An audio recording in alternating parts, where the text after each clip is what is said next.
ਭਾਰਤ ਦੇ ਵਿੱਚ ਮਹਿੰਗਾਈ ਘਟੇਗੀ ਕਿ ਖਾਣ ਪੀਣ ਵਾਲੀਆਂ ਚੀਜ਼ਾਂ ਸਸਤੀਆਂ ਹੋ ਜਾਣਗੀਆਂ ਕਿ ਟੈਕਸ ਦਾ ਬੋਝ ਵੀ ਘਟ ਜਾਏਗਾ। ਇਹ ਸਭ ਸਵਾਲ ਇਸ ਲਈ ਕਿਉਂਕਿ ਆਮ ਬਜਟ ਪੇਸ਼ ਹੋਏਗਾ 1 ਫਰਵਰੀ ਨੂੰ ਤੇ ਲੋਕਾਂ ਨੂੰ ਕਾਫੀ ਉਮੀਦਾਂ ਨੇ, ਖਾਸ ਕਰਕੇ ਮਹਿਲਾਵਾਂ ਨੂੰ। ਉਹ ਚਾਹੁੰਦੀਆਂ ਨੇ ਕਿ ਰਸੋਈ ਦਾ ਬਜਟ ਠੀਕ ਹੋ ਜਾਏ। ਵਿਦਿਆਰਥੀਆਂ ਦੀਆਂ, ਵਪਾਰੀਆਂ ਦੀਆਂ ਤੇ ਕਿਸਾਨਾਂ ਦੀਆਂ ਇਸ ਬਜਟ ਤੋਂ ਕੀ ਨੇ ਉਮੀਦਾਂ, ਦੇਖਦੇ ਇਸ ਖਾਸ ਰਿਪੋर्ट ਦੇ ਵਿੱਚ।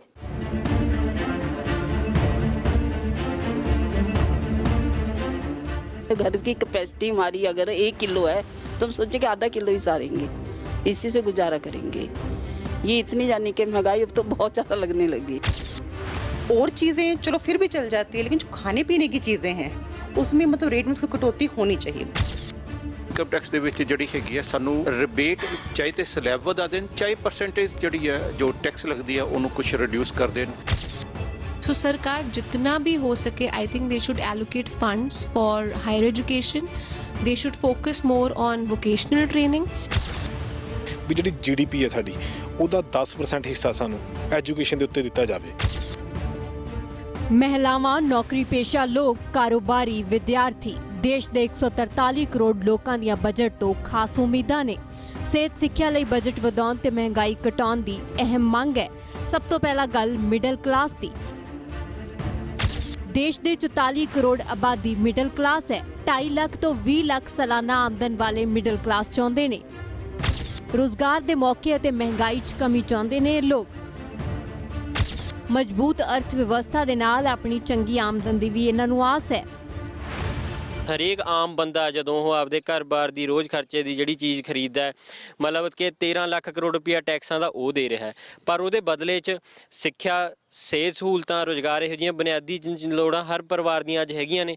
ਸਿੱਖਿਆ ਤੇ 1 ਲੱਖ ਕਰੋੜ ਰੁਪਇਆ, ਸਿਹਤ ਤੇ ਕੀ ਹੈ 60-70 ਹਜ਼ਾਰ ਕਰੋੜ ਰੁਪਇਆ ਇੰਨਾ ਕੁ ਹੁੰਦਾ ਹੈ। ਰੁਜ਼ਗਾਰ ਸਕੀਮਾਂ ਤੇ ਤੁਸੀਂ ਦੇਖ ਲਓ, ਨਰੇਗਾ ਵਰਗੇ ਮਤਲਬ ਕਿ ਫੰਡ ਵਧਾਉਣ ਦੀ ਥਾਂ ਤੇ ਬੇਰੁਜ਼ਗਾਰੀ ਵੱਧ ਰਹੀ ਹੈ। ਨਾ ਸ਼ਹਿਰਾਂ 'ਚ ਉਹਨੂੰ ਇੰਪਲੀਮੈਂਟ ਕੀਤਾ ਜਾ ਰਿਹਾ, 50-50 ਹਜ਼ਾਰ ਤੱਕ ਕਰੋੜ ਤੱਕ ਆ ਗਈਆਂ ਉਹ ਸਕੀਮਾਂ ਘੱਟ ਕੇ। ਲੋਕਾਂ ਤੇ ਸਾਰਾ ਬੋਝ ਪਾਇਆ ਜਾ ਰਿਹਾ, ਜਦ ਕਿ ਸਰਕਾਰ ਕੋਲ ਪੈਸਾ ਵਾਧੂ ਹੈ ਤੇ ਜੇ ਹੋਰ ਪੈਸਾ ਵੀ ਜੁਟਾਉਣਾ ਹੋਵੇ, ਹੁਣ ਟੈਕਸ ਲੋਕਾਂ ਤੇ ਵਧਾਏ ਜਾ ਰਿਹਾ, ਪਰ ਪਿਛਲੇ 3 ਸਾਲਾਂ ਦੇ ਵਿੱਚ ਦੇਸ਼ ਦੇ ਜਿਹੜੇ ਅੰਬਾਨੀ, ਅਡਾਨੀ ਵਰਗੇ ਵੱਡੇ ਕਾਰਪੋਰੇਟ ਅਦਾਰੇ ਆ, ਇਹਨਾਂ ਦਾ 10 ਲੱਖ ਕਰੋੜ ਰੁਪਏ ਦਾ ਕਰਜ਼ਾ ਮਾਫ ਕਰਤਾ। ਲੋਕ ਪਹਿਲਾਂ ਹੀ ਬਹੁਤ ਜ਼ਿਆਦਾ ਟੈਕਸ ਦੇ ਰਹੇ ਆ ਤੇ ਉੱਤੋਂ ਫਿਰ ਪਰਿਵਾਰਾਂ ਦੇ ਜਿਹੜੇ ਬੱਚੇ, ਨੌਜਵਾਨ ਜਦੋਂ ਪੜ੍ਹਨਾ ਚਾਹੁੰਦੇ ਆ, ਉਹ ਵੀ ਬੋਝ ਜਿਹੜਾ ਸਾਡੇ ਪਰਿਵਾਰਾਂ ਦੀਆਂ ਜੇਬਾਂ ਤੇ ਸਾਰਾ ਪੈ ਰਿਹਾ। ਇਹ ਬਿਲਕੁਲ ਗਲਤ ਨੀਤੀਆਂ ਨੇ। ਐਜੂਕੇਸ਼ਨ ਲਈ, ਸਟੂਡੈਂਟਸ ਲਈ, ਐਗਰੀਕਲਚਰ ਲਈ ਜਿਹੜਾ ਬਜਟ ਆ ਲਗਾਤਾਰ ਘਟਾਇਆ ਜਾ ਰਿਹਾ ਤੇ ਜਿਹੜਾ ਬਜਟ ਰੱਖਿਆ ਜਾਂਦਾ ਉਹਨਾਂ ਲਈ ਖਰਚਣ ਲਈ, ਜਾਂ ਜਿਹੜਾ ਬਜਟ ਸੈਂਟਰ ਸਰਕਾਰ ਨੇ ਸਟੇਟ ਸਰਕਾਰ ਨੂੰ ਦੇਣਾ ਹੁੰਦਾਗਾ, ਪਹਿਲੀ ਗੱਲ ਤਾਂ ਉਹ ਪ੍ਰੋਪਰ ਦਿੱਤਾ ਨਹੀਂ ਜਾਂਦਾ ਤੇ ਜਿਹੜਾ ਦਿੱਤਾ ਵੀ ਜਾਂਦਾ ਉਹ ਲੈਪਸ ਹੋ ਜਾਂਦਾ ਤੇ ਜਿਹੜਾ ਦਿੱਤਾ ਵੀ ਜਾਂਦਾ ਉਹਨੂੰ ਪ੍ਰੋਪਰ ਜਿਹੜਾ ਹੈਗਾਗਾ ਖਰਚਿਆ ਨਹੀਂ ਜਾਂਦਾ ਹੈਗਾਗਾ। ਅੱਗੇ ਗੱਲ ਉਹਨਾਂ ਲੋਕਾਂ ਦੀ ਜੋ ਸਰਕਾਰ ਨੂੰ ਟੈਕਸ ਪੇ ਕਰਦੇ ਨੇ। 7 ਕਰੋੜ ਟੈਕਸ ਪੇਅਰਸ ਨੇ। ਸਾਲ 2022-23 ਦੇ ਸ਼ੁਰੂਆਤੀ 9 ਮਹੀਨਿਆਂ 'ਚ 15 ਲੱਖ ਕਰੋੜ ਰੁਪਇਆ ਸਰਕਾਰ ਨੂੰ ਟੈਕਸ ਤੋਂ ਇਕੱਠਾ ਹੋਇਆ। ਪਿਛਲੇ ਵਰੇ ਦੇ ਮੁਕਾਬਲੇ ਡਾਇਰੈਕਟ ਟੈਕਸ 'ਚ 25% ਵਾਧਾ ਹੋਇਆ, ਜਦੋਂ ਕਿ 9 ਸਾਲਾਂ ਤੋਂ ਸਰਕਾਰ ਨੇ ਟੈਕਸ ਸਲੈਬ ਦੇ ਵਿੱਚ ਕੋਈ ਬਦਲਾਅ ਨਹੀਂ ਕੀਤਾ। ਇਸ ਲਈ ਟੈਕਸ ਪੇਅਰ ਚਾਹੁੰਦੇ ਨੇ ਕਿ ਇਨਕਮ ਟੈਕਸ ਸਲੈਬ ਦੇ ਵਿੱਚ ਬਦਲਾਅ ਕੀਤਾ ਜਾਏ। 8.5 ਕਰੋੜ ਲੋਕ ਨੌਕਰੀ ਪੇਸ਼ਾ ਨੇ ਜੋ ਚਾਹੁੰਦੇ ਨੇ ਕਿ ATC ਦੀ ਸਲੈਬ ਵਧਾਈ ਜਾਏ, ਯਾਨੀ ਕਿ ਉਹਨਾਂ ਨੂੰ ਟੈਕਸ ਰਿਬੇਟ ਦਿੱਤੀ ਜਾਏ।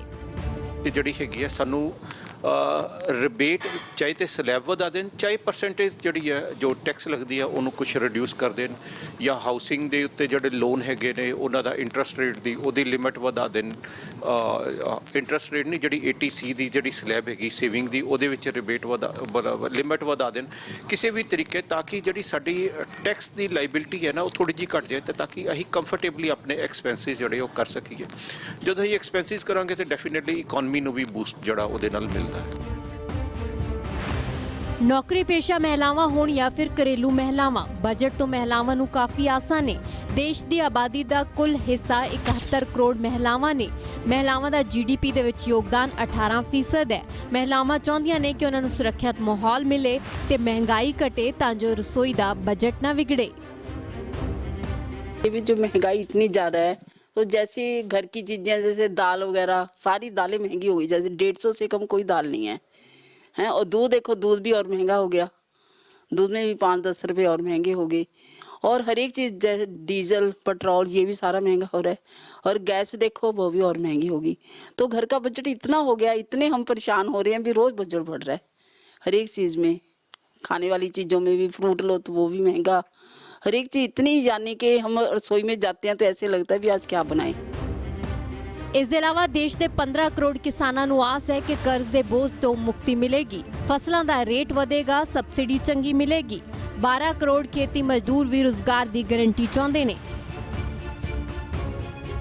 ਰੁਜ਼ਗਾਰ ਅਤੇ ਸਿੱਖਿਆ ਬਾਬਤ ਹਾਲਾਂਕਿ ਸਭ ਤੋਂ ਵੱਧ ਸਵਾਲ ਨੇ। 2019 ਚ ਬੇਰੁਜ਼ਗਾਰੀ ਦਰ 8.3% ਤੋਂ ਘਟ ਕੇ ਹਾਲਾਂਕਿ 2022 ਦੇ ਵਿੱਚ 7.2% ਹੋਈ, ਜਦੋਂ ਕਿ 2022 ਦੇ ਵਿੱਚ ਖੇਤੀ 'ਚ ਨਿੱਜੀ ਖੇਤਰ ਦੀ ਹਿੱਸੇਦਾਰੀ ਪਿਛਲੇ 12 ਸਾਲਾਂ ਤੋਂ ਸਭ ਤੋਂ ਵੱਧ ਰਹੀ ਹੈ, ਜਦੋਂ ਕਿ ਸਿੱਖਿਆ ਤੇ ਖਰਚਾ ਵੱਧ ਗਿਆ ਹੈ ਅਤੇ ਸਿਹਤ ਤੇ ਖਰਚਾ ਲਗਭਗ ਦੁੱਗਣਾ ਹੋ ਗਿਆ ਹੈ।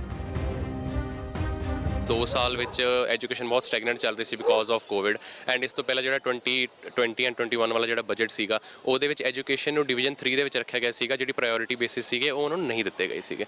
ਇਸ ਵਾਰ ਅਸੀਂ ਚਾਹੁੰਦੇ ਹਾਂ ਵੀ ਐਜੂਕੇਸ਼ਨ ਨੂੰ ਥੋੜਾ ਜਿਹਾ ਪ੍ਰਾਇੋਰਟੀ ਦੇ ਵਿੱਚ ਅਪਰ ਕੀਤਾ ਜਾਵੇ, ਬਿਕੋਜ਼ ਡਿਜੀਟਲਾਈਜੇਸ਼ਨ ਨੂੰ ਬਹੁਤ ਜ਼ਿਆਦਾ ਇੱਕ ਪ੍ਰਾਇੋਰਟੀ ਦੇ ਨਾਲ ਐਜੂਕੇਸ਼ਨ ਦੇ ਵਿੱਚ ਵੀ ਪਾਇਆ ਜਾ ਰਿਹਾ, ਬਟ ਉਸ ਤੋਂ ਪਹਿਲਾਂ ਵੀ ਨੀਡ ਟੂ ਮੇਕ ਸ਼ੋਰ ਜਿਹੜੀ ਪ੍ਰੈਕਟੀਕੈਲਿਟੀ ਇੱਕ ਹੁੰਦੀ ਹੈ ਐਜੂਕੇਸ਼ਨ ਦੇ ਵਿੱਚ, ਜਿਹੜੀ ਇੰਪੋਰਟੈਂਟ ਚੀਜ਼ ਹੈ for law, for sciences, for everything, ਉਹ ਜ਼ਰੂਰੀ ਹੈ।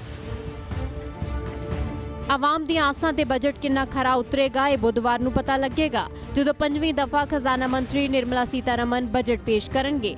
ਹਾਲਾਂਕਿ ਲਗਾਤਾਰ 3 ਸਾਲਾਂ 'ਚ ਵਿਕਾਸ ਦਰ ਦੀ ਰਫ਼ਤਾਰ ਹੌਲੀ ਹੋਈ ਹੈ।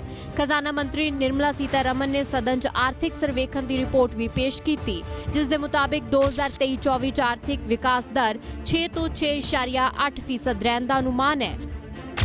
2022-23 ਲਈ ਪੇਸ਼ ਸਰਵੇ ਦੇ ਵਿੱਚ ਵਿਕਾਸ ਦਰ 8 ਤੋਂ 8.5% ਰਹਿਣ ਦਾ ਅਨੁਮਾਨ ਸੀ। ਹਾਲਾਂਕਿ 2022-23 ਦੇ ਵਿੱਚ ਵਿਕਾਸ ਦਰ 7% ਦਾ ਅਨੁਮਾਨ ਹੀ ਲਾਇਆ ਜਾ ਰਿਹਾ ਹੈ। 2021-22 ਚ GDP 8.7% ਰਹੀ ਸੀ। ਆਰਥਿਕ ਸਰਵੇਖਣ ਦੇ ਵਿੱਚ ਡਾਲਰ ਦੇ ਮੁਕਾਬਲੇ ਰੁਪਏ 'ਚ ਕਮਜ਼ੋਰੀ ਤੇ ਚਿੰਤਾ ਜ਼ਾਹਿਰ ਕੀਤੀ ਗਈ ਹੈ। ਰਿਪੋਰਟ ਦੇ ਮੁਤਾਬਿਕ ਰੁਪਏ ਨੇ ਡਾਲਰ ਦੇ ਮੁਕਾਬਲੇ ਦੁਨੀਆ ਦੀਆਂ ਹੋਰ ਕਰੰਸੀਆਂ ਦੇ ਮੁਕਾਬਲੇ ਬਿਹਤਰ ਪ੍ਰਦਰਸ਼ਨ ਕੀਤਾ ਹੈ, ਪਰ ਅਮਰੀਕਾ ਦੇ ਸੈਂਟਰਲ ਬੈਂਕ ਨੇ ਵਿਆਜ ਦਰਾਂ 'ਚ ਜੋ ਵਾਧਾ ਕੀਤਾ ਹੈ, ਇਸ ਲਈ ਰੁਪਈਆ ਕਮਜ਼ੋਰ ਹੋਇਆ ਹੈ। ਖੁਦਰਾ ਮਹਿੰਗਾਈ ਦਰ ਦੀ ਗੱਲ ਕਰੀਏ ਤਾਂ ਨਵੰਬਰ 2022 ਚ ਖੁਦਰਾ ਮਹਿੰਗਾਈ ਦਰ RBI ਦੇ ਟੋਲਰੈਂਸ ਬੈਂਡ ਯਾਨੀ ਕਿ 6 ਤੋਂ ਹੇਠਾਂ ਆ ਗਈ ਸੀ। दिसंबर 2022 ਚ ਖੁਦਰਾ ਮਹਿੰਗਾਈ ਦਰ 5.72% ਹੋ ਗਈ, ਜਦੋਂ ਕਿ ਅਪ੍ਰੈਲ 2022 ਦੇ ਵਿੱਚ ਖੁਦਰਾ ਮਹਿੰਗਾਈ ਦਰ 7.8% ਸੀ। ਭਾਰਤ ਸਰਕਾਰ ਲੋਕਾਂ ਨੂੰ ਕੀ ਰਾਹਤ ਦੇਗੀ 1 ਫਰਵਰੀ ਨੂੰ ਪਤਾ ਲੱਗੇਗਾ, ਪਰ ਮਾਨ ਸਰਕਾਰ ਨੇ ਕੁਝ ਅਜਿਹੇ ਲੋਕਾਂ ਦੀ ਪਛਾਣ ਕੀਤੀ ਹੈ ਜੋ ਫਰਜ਼ੀ ਤੌਰ ਤੇ ਪੈਨਸ਼ਨ ਲੈ ਰਹੇ ਸਨ। ਪੂਰੀ ਖਬਰ ਬ੍ਰੇਕ ਦੇ ਉਸ ਪਾਰ।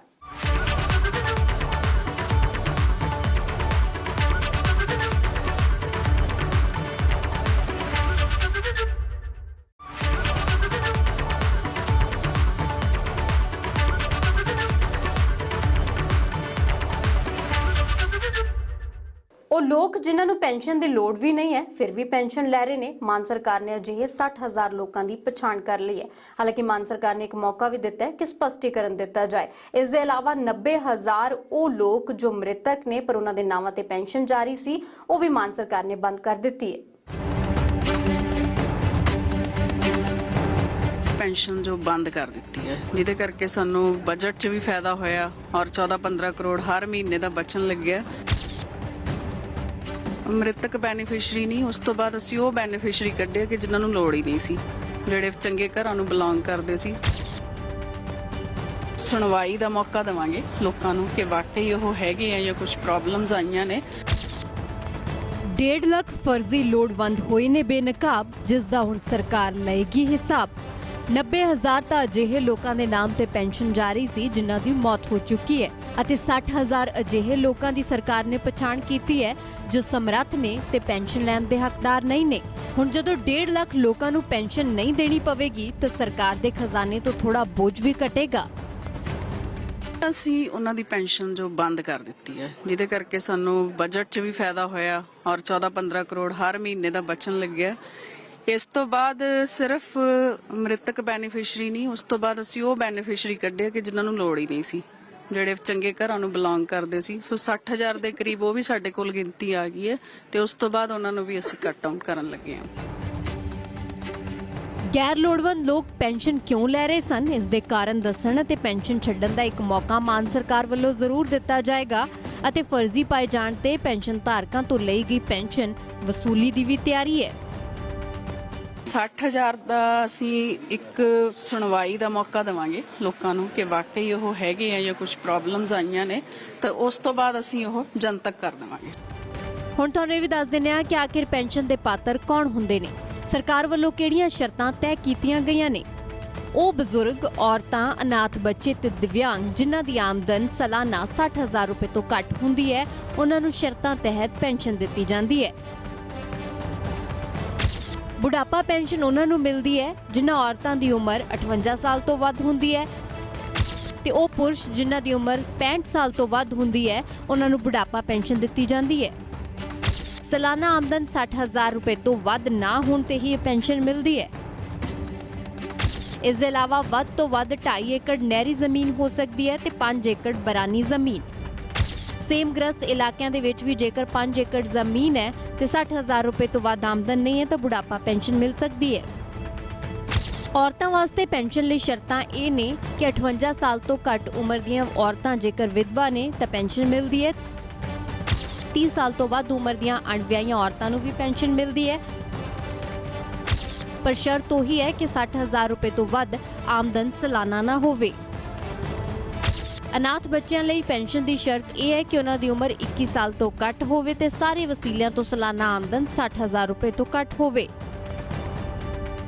ਦਿਵਿਆਂਗ ਲੋਕਾਂ ਨੂੰ ਪੈਨਸ਼ਨ ਲਈ ਸ਼ਰਤ ਇਹ ਹੈ ਕਿ ਸਰੀਰਕ ਤੌਰ ਤੇ ਅਪੰਗ, ਗੰਭੀਰ ਬਿਮਾਰੀ ਕਾਰਨ ਦਿਵਿਆਂਗ ਲੋਕ ਪੈਨਸ਼ਨ ਦੇ ਪਾਤਰ ਹੁੰਦੇ ਨੇ, ਪਰ ਇਹਨਾਂ ਦੀ ਵੀ ਆਮਦਨ ਸਾਲਾਨਾ 60,000 ਰੁਪਏ ਤੋਂ ਵੱਧ ਨਹੀਂ ਹੋਣੀ ਚਾਹੀਦੀ।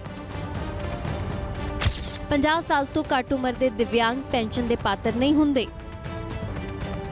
ਸਿਆਸੀ ਵਿਰੋਧੀਆਂ ਚੋਂ ਕਾਂਗਰਸ ਨੇ ਮਾਨ ਸਰਕਾਰ ਦੇ ਇਸ ਫੈਸਲੇ ਦੀ ਸ਼ਲਾਘਾ ਤਾਂ ਕੀਤੀ, ਪਰ ਨਾਲ ਹੀ ਸਲਾਹ ਵੀ ਦਿੱਤੀ ਹੈ, ਜਦੋਂ ਕਿ ਅਕਾਲੀ ਦਲ ਨੇ ਸਵਾਲ ਖੜੇ ਕੀਤੇ ਨੇ, ਜਿਸ ਦੇ ਨਾਲੋਂ ਨਾਲ ਆਮ ਆਦਮੀ ਪਾਰਟੀ ਨੇ ਪਿਛਲੀਆਂ ਸਰਕਾਰਾਂ ਦੀਆਂ ਖਾਮੀਆਂ ਗਿਣਵਾ ਪਲਟਵਾਰ ਵੀ ਕਰ ਦਿੱਤਾ ਹੈ। ਦੇਖੋ ਚੰਗੀ ਗੱਲ ਹੈਗੀ ਆ, but at the same time ਜਿਹੜੇ ਡਿਪਾਰਟਮੈਂਟ ਇਹਨੂੰ ਵੈਰੀਫਾਈ ਕਰਦੇ ਆ ਉਹਨਾਂ ਤੇ ਵੀ ਐਕਸ਼ਨ ਕਰਨ ਦੀ ਜ਼ਰੂਰਤ ਹੈ, ਕਿਉਂਕਿ ਜੇ ਇਦਾਂ ਗਲਤ ਤਰੀਕੇ ਨਾਲ, ਗਲਤ ਵੈਰੀਫਿਕੇਸ਼ਨ ਨਾਲ ਜਿਹੜੀਆਂ ਪੈਨਸ਼ਨਾਂ ਗਈਆਂ ਹੈਗੀਆਂ, ਉਹਦੇ ਵਿੱਚ ਜਦੋਂ ਸਿਸਟਮ ਇਨਵੋਲਵ ਹੋ ਜਾਂਦਾ ਤੇ ਸਿਸਟਮ ਨੂੰ ਵੀ ਖਿੱਚਣ ਦੀ ਜ਼ਰੂਰਤ ਹੈ, ਪੁੱਲ ਅਪ ਕਰਨ ਦੀ ਜ਼ਰੂਰਤ ਹੈਗੀ ਆ। ਜਿਹੜੀ ਕੋਈ ਸੋਸ਼ਲ ਵੈਲਫੇਅਰ ਸਕੀਮ ਹੈ ਉਹਨੂੰ ਬੰਦ ਕਰਨ ਦੀ ਬਜਾਏ ਉਹਦੇ 'ਚ ਸੋਧ ਕਰੋ, ਦੇਖੋ ਕਿ ਉਹਦੇ 'ਚ ਕੀ ਕੁਤਾਹੀ ਹੈ। ਵਿਦ ਟਾਈਮ ਹਰ ਚੀਜ਼ ਭਾਲਦੀ ਹੈ ਕਿ ਉਹਨੂੰ ਤੁਸੀਂ ਮੋਨੀਟਰ ਕਰੋ। ਅੱਜ 2017 ਚ ਜੋ ਸਕੀਮਾਂ ਛੱਡ ਕੇ ਗਿਆ 6ਵਾਂ ਸਾਲ ਚੱਲ ਗਿਆ, ਉਹਨੂੰ ਮੋਨੀਟਰ ਕਰੋ, ਪਰ ਜਿਹੜੇ ਉਹਦੇ ਅਲਟੀਮੇਟ ਬੈਨੀਫੀਸ਼ੀਅਰੀਜ਼ ਨੇ ਉਹਨਾਂ ਨੂੰ ਉਹਦਾ ਬੈਨੀਫਿਟ ਮਿਲਣਾ ਚਾਹੀਦਾ, ਉਹਨਾਂ ਤੱਕ ਸਕੀਮਾਂ ਪਹੁੰਚਣੀਆਂ ਚਾਹੀਦੀਆਂ ਨੇ। ਇਹੀ ਸ਼੍ਰੋਮਣੀ ਅਕਾਲੀ ਦਲ ਦਾ ਹਮੇਸ਼ਾ ਵਿਜ਼ਨ ਰਿਹਾ। ਕਈ ਤਰ੍ਹਾਂ ਦੇ ਆਪਣੇ ਲੋਕਾਂ ਨੂੰ ਖੁਸ਼ ਕਰਨ ਲਈ ਪੰਜਾਬ ਦੇ ਖਜ਼ਾਨੇ ਨੂੰ ਮਤਲਬ ਉਹਦਾ ਮਿਸਯੂਜ਼ ਹੁੰਦਾ ਰਿਹਾ ਪਿਛਲੇ ਸਾਲਾਂ 'ਚ, ਔਰ ਜਿਹੜੇ ਰੱਜੇ ਪੁੱਜੇ ਪਰਿਵਾਰ ਸੀ, ਜਿਹੜੇ ਐਲੀਜੀਬਲ ਵੀ ਨਹੀਂ ਸੀ ਜਿਹੜੀ ਪੈਨਸ਼ਨ ਸਕੀਮ 'ਚ, ਉਹਨਾਂ ਨੂੰ ਕਿਤੇ ਨਾ ਕਿਤੇ ਓਬਲਾਈਜ਼ ਕੀਤਾ ਗਿਆ ਜਾਂਦਾ ਰਿਹਾ। ਤਾਂ ਪੰਜਾਬ ਸਰਕਾਰ ਸਾਰੀ ਵੈਰੀਫਾਈ ਕਰ ਰਹੀ ਹੈ, ਸੇਮ ਉਸੇ ਪੈਟਰਨ ਤੇ ਜਿਸ ਤਰ੍ਹਾਂ ਐਗਰੀਕਲਚਰ ਮਸ਼ੀਨਾਂ ਦੀ ਫਿਜ਼ੀਕਲ ਵੈਰੀਫਿਕੇਸ਼ਨ ਕਰਾਈ ਸੀ। ਸੋ ਸੁਭਾਵਿਕ ਜਿਹੜਾ ਤੇ ਜੈਨੂਅਨ ਬੰਦਾ ਆ ਉਹਨੂੰ ਪੈਨਸ਼ਨ ਅਸੀਂ ਦੇਵਾਂਗੇ। ਜਿਹੜੇ ਨਾਨ ਐਲੀਜੀਬਲ ਹੈ, ਰੱਜੇ ਪੁੱਜੇ ਪਰਿਵਾਰ ਹੈ, ਜਿਨ੍ਹਾਂ ਨੂੰ ਸਿਰਫ ਤੇ ਸਿਰਫ ਸੱਤਾ 'ਚ ਕੋਈ ਸਾਝੇਦਾਰੀ ਸੀ ਉਸ ਕਰਕੇ ਇਹੋ ਜਿਹੇ ਫਾਇਦੇ ਮਿਲਦੇ ਰਹੇ, ਉਹਨਾਂ ਤੇ ਰੋਕ ਲੱਗੂ। ਸਮਾਜ ਭਲਾਈ ਦੇ ਨਾਮ ਤੇ ਕਰੋੜਾਂ ਰੁਪਏ ਲੋੜਵੰਦਾਂ ਨੂੰ ਸਰਕਾਰ ਦਿੰਦੀ ਹੈ, ਪਰ ਜੇਕਰ ਹਜ਼ਾਰਾਂ ਮ੍ਰਿਤਕ ਲੋਕਾਂ ਦੇ ਨਾਵਾਂ ਤੇ ਅਤੇ ਸਮਰੱਥ ਲੋਕਾਂ ਨੂੰ ਪੈਨਸ਼ਨ ਮਿਲਦੀ ਹੈ ਤਾਂ ਸਵਾਲ ਇਹ ਵੀ ਕਿ ਗੈਰ ਲੋੜਵੰਦਾਂ ਨੂੰ ਪੈਨਸ਼ਨ ਰੋਕਣ ਦੇ ਇਲਾਵਾ ਸਰਕਾਰ ਕੀ ਉਹਨਾਂ ਅਫਸਰਾਂ ਤੇ ਸੰਬੰਧਿਤ ਲੋਕਾਂ ਦੀ ਜਵਾਬਦੇਹੀ ਤੈਅ ਕਰੇਗੀ ਜਿਨ੍ਹਾਂ ਨੇ ਬਿਨਾਂ ਜਾਂਚ ਦੇ ਹਜ਼ਾਰਾਂ ਗੈਰ ਲੋੜਵੰਦ ਲੋਕਾਂ ਨੂੰ ਪੈਨਸ਼ਨ ਜਾਰੀ ਕੀਤੀ ਤੇ ਜਾਰੀ ਰੱਖੀ ਵੀ।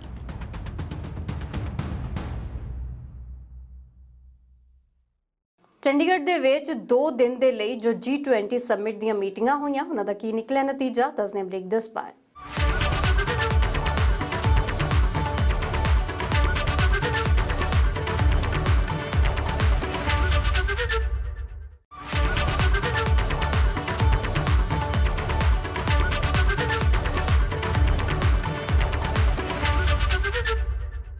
G20 ਸਮਿਟ ਤਹਿਤ 2 ਦਿਨ ਦੇ ਲਈ ਚੰਡੀਗੜ੍ਹ ਦੇ ਵਿੱਚ ਜੋ ਮੀਟਿੰਗਸ ਹੋਈਆਂ ਨੇ ਉਹ ਮੁਕੰਮਲ ਹੋ ਗਈਆਂ ਨੇ। ਅਗਲੀ ਮੀਟਿੰਗ ਦੇ ਵਿੱਚ ਕੀ ਚਰਚਾ ਹੋਵੇ ਇਸ ਬਾਬਤ ਮੰਥਨ ਕੀਤਾ ਗਿਆ।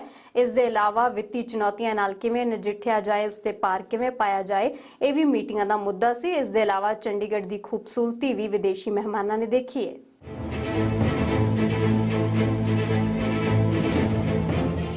G20 ਸਮਿਟ ਦੇ ਵਿੱਚ international financial architecture working group ਦੀ ਮੀਟਿੰਗ ਮੁਕੰਮਲ ਹੋ ਗਈ ਹੈ। 30 ਅਤੇ 31 ਜਨਵਰੀ ਨੂੰ 2 ਦਿਨ ਚੰਡੀਗੜ੍ਹ 'ਚ ਬੈਠਕਾਂ ਦਾ ਦੌਰ ਚੱਲਿਆ। ਇਸ ਬੈਠਕ 'ਚ ਚਰਚਾ ਹੋਈ ਕਿ ਦੂਜੀ ਮੀਟਿੰਗ ਦੇ ਲਈ ਕੀ ਏਜੰਡਾ ਹੋਵੇ। ਇਹ ਮੀਟਿੰਗ ਦੂਜੀਆਂ ਮੀਟਿੰਗਾਂ ਦੇ ਲਈ ਇਨਪੁਟ ਮੀਟਿੰਗ ਦੀ ਤਰ੍ਹਾਂ ਸੀ। ਇਸ ਗਰੁੱਪ ਦੀ ਦੂਜੀ ਮੀਟਿੰਗ ਮਾਰਚ 2 ਅਤੇ 3 ਨੂੰ ਹੋਵੇਗੀ, ਜਿਸ ਦਾ ਵੈਨਿਊ ਅਜੇ ਤੈਅ ਨਹੀਂ ਕੀਤਾ ਗਿਆ ਹੈ। ਦੂਜੀ ਮੀਟਿੰਗ ਦੇ ਮੈਂਬਰ ਹੋਰ ਦੇਸ਼ਾਂ ਦੀਆਂ ਕੇਂਦਰੀ ਬੈਂਕਾਂ ਦੇ ਪ੍ਰਧਾਨ ਹੋਣਗੇ। ਇਸ ਮੀਟਿੰਗ ਦੇ ਵਿੱਚ ਚਰਚਾ ਹੋਈ ਕਿ ਮਲਟੀਲੈਟਰਲ ਡਿਵੈਲਪਮੈਂਟ ਬੈਂਕਸ ਨੂੰ ਕਿਵੇਂ ਮਜ਼ਬੂਤ ਕੀਤਾ ਜਾਏ, ਵਿੱਤੀ ਸੰਭਾਵਨਾਵਾਂ ਕਿਵੇਂ ਤਲਾਸ਼ੀਆਂ ਜਾਣ, ਵਿੱਤੀ ਚੁਣੌਤੀਆਂ ਨਾਲ ਕਿਵੇਂ ਨਜਿੱਠਿਆ ਜਾਵੇ, ਕਿਵੇਂ ਵਿਕਾਸਸ਼ੀਲ ਅਤੇ ਗਰੀਬ ਮੁਲਕਾਂ ਨੂੰ ਵਿਕਾਸ ਦੀ ਰਾਹ ਤੇ ਪਾਇਆ ਜਾਏ। ਖਾਸ ਤੌਰ ਤੇ ਮੰਥਨ ਕਰਜ਼ੇ ਦੀ ਸਮੱਸਿਆ ਨੂੰ ਸੁਲਝਾਉਣ ਤੇ ਹੋਇਆ, ਜਿਸ ਦਾ ਸ਼ਿਕਾਰ ਕਈ ਪਿਛੜੇ ਹੋਏ ਮੁਲਕ ਹੋ ਚੁੱਕੇ ਨੇ। The objective of this side event was to share country experiences on CBDCs and to develop a deeper understanding on the implications of CBDCs. In this meeting over the last 2 days, there were nearly 100 delegates from G20 member countries, invitee countries and international organizations. Their presence here of these delegates in this beautiful city of Chandigarh demonstrates the strong commitment of the global community to support India's G20 presidency. ਵੱਖ-ਵੱਖ ਮੁਲਕਾਂ ਤੋਂ ਆਏ 100 ਤੋਂ ਵੱਧ delegates ਨੂੰ ਚੰਡੀਗੜ੍ਹ ਦੀਆਂ ਖੂਬਸੂਰਤ ਥਾਵਾਂ ਦਿਖਾਈਆਂ ਗਈਆਂ। ਡੈਲੀਗੇਟਸ ਨੇ 30 ਜਨਵਰੀ ਨੂੰ ਸੱਭਿਆਚਾਰਕ ਇਵੈਂਟ ਦੇ ਵਿੱਚ ਹਿੱਸਾ ਵੀ ਲਿਆ। Provided an opportunity to experience the vibrant culture and spirit of Chandigarh. A polo match was organized for the delegates on January 29th. Visits to some of Chandigarh's famous locations were also organized for the delegates, and they were also provided an opportunity to have a taste of this city's wonderful cuisine and art. Chandigarh ਮੁੜ March ਦੇ ਵਿੱਚ ਵਿਦੇਸ਼ੀ ਮਹਿਮਾਨਾਂ ਦਾ ਸਵਾਗਤ ਕਰੇਗਾ। March ਦੇ ਵਿੱਚ 3 ਦਿਨੀ G20 ਸਮਿਟ ਹੋਏਗਾ। 29 ਤੋਂ 31 ਮਾਰਚ ਤੱਕ ਮੀਟਿੰਗਸ ਚੰਡੀਗੜ੍ਹ ਦੇ ਵਿੱਚ ਹੋਣਗੀਆਂ। ਚੰਡੀਗੜ੍ਹ ਦੇ ਇਲਾਵਾ ਅੰਮ੍ਰਿਤਸਰ ਦੇ ਵਿੱਚ ਵੀ G20 ਦੀਆਂ 2 ਮੀਟਿੰਗਾਂ ਹੋਣਗੀਆਂ। 15 ਤੋਂ 17 ਮਾਰਚ ਨੂੰ ਅੰਮ੍ਰਿਤਸਰ ਦੇ ਵਿੱਚ ਸਿੱਖਿਆ ਬਾਬਤ ਮੀਟਿੰਗ ਕੀਤੀ ਜਾਏਗੀ, ਜਦੋਂ ਕਿ 22 ਅਤੇ 23 ਜੂਨ ਨੂੰ ਅੰਮ੍ਰਿਤਸਰ ਦੇ ਵਿੱਚ ਕਿਰਤ ਦੇ ਮੁੱਦੇ ਤੇ ਮੰਥਨ ਹੋਵੇਗਾ।